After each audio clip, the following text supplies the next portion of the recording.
You know, I think when I think about going back to when I first started working on it, and the idea of being a musical, and then the old preposterous conceit, you know, Christian opens his mouth and out comes popular music of your time. If you'd have told me then that there were going to be, I think there were 6 productions around the world. I think there's one we were starting to rehearse in Korea, you know, on a live theatrical production of it. I would have thought possible, but I don't know what I would have imagined it would be. So this is how kind of surreal it's got. I was doing something for Elvis the other night, and I was in a building here opening Elvis, and I walked out to make a phone call, and I turned around, and there was Moulin Rouge, the theatre.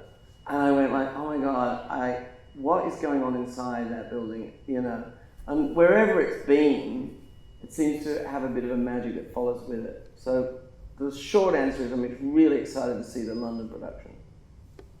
When you go and see these kind of adaptations, do you sit there with your director's hat on and say, No. maybe I would do this? No, I sit there with a gin and tonic, usually a double, and go, great, I'm not responsible, let's have some fun.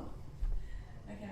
To change that further. Well, I think whatever it is with the musical form, if you look at it, whether you go back in cinema or even in theatre, you've got to find the exact language for the period of time you're in. I mean, the form, the fundamentals don't change. You've got to tell drama and, you know, they make you laugh, they make you cry, they move story forward, but you've got to find a language that's true to that moment. And I think probably if we did anything that was true to the moment, it was accepting that we live in a collage world. I mean, I think of myself as kind of a hip-hop filmmaker, in that hip-hop artists take all different pieces and they make something new.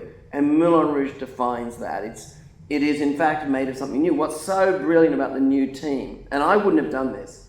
I'm so glad that I'm grandfather Baz. You know, I've got all the fun of the grandkids, but I don't have to do all the work. And Alex Timbers and his whole creative team, they took this huge leap forward, and they went and said, look, there's classics in there from the original film musical, but let's put music in there from today as well. And it might be, I think it easily takes the crown for the ultimate mashup. Like, they've taken mashup to another level of art form. Well, it's like this. That's not my baby. It's Alice's baby, right? Alice, somewhat, was born out of my world, and he's like, if he's not a son of the theatrical tradition that I kind of was part of, he's certainly a cousin. And so, at the very least, I feel like Uncle Baz to this baby. You will get, if you like the film, all the comfort food in the film. But you'll also get, I think, a surprising new zest and flavour and spice of the now. And they really do take it and they run with it even further. And that's so fulfilling when it's the first time I've ever been involved with something where I'm not actually fully responsible for the I mean, I was there to reflect, to respond, to give some thoughts, but they really took it and they flew to another level with the show. Do you know, when I was doing the original film, I had a superstar do the vocal for Roxanne. But the actor, who was not really, wouldn't consider himself a singer, said, let me sing act it. And that's what's in the movie. So actually, everybody can sing. If you use it with dramatic intent, then that just trumps any just technically great voice.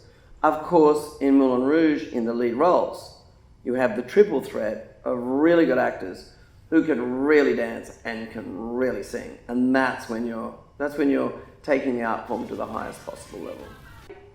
I have these things in my mind always, the things that I think I'll create, but it's probably some people are aware, I only do it every now and then, and when I do it, it's complete. Every part of the world, every aspect of the creation, I just live them, you know, I live the shows. So I would love dearly to go back and do another Shakespeare, and I always dream I will. But things always take longer than I imagine, and, you know, right now, I'm going to go on the methadone program of Disconnect through Elvis. I'm really thrilled about going around, of being part of this Moulin Rouge here tonight at the charity event in London. I'm excited to see the cast. I'm excited to see this new interpretation and be part of that. But also I go off to Germany, there's another one there, and we're opening in Korea. And the march of Moulin Rouge around the world is an exciting thing to be part of.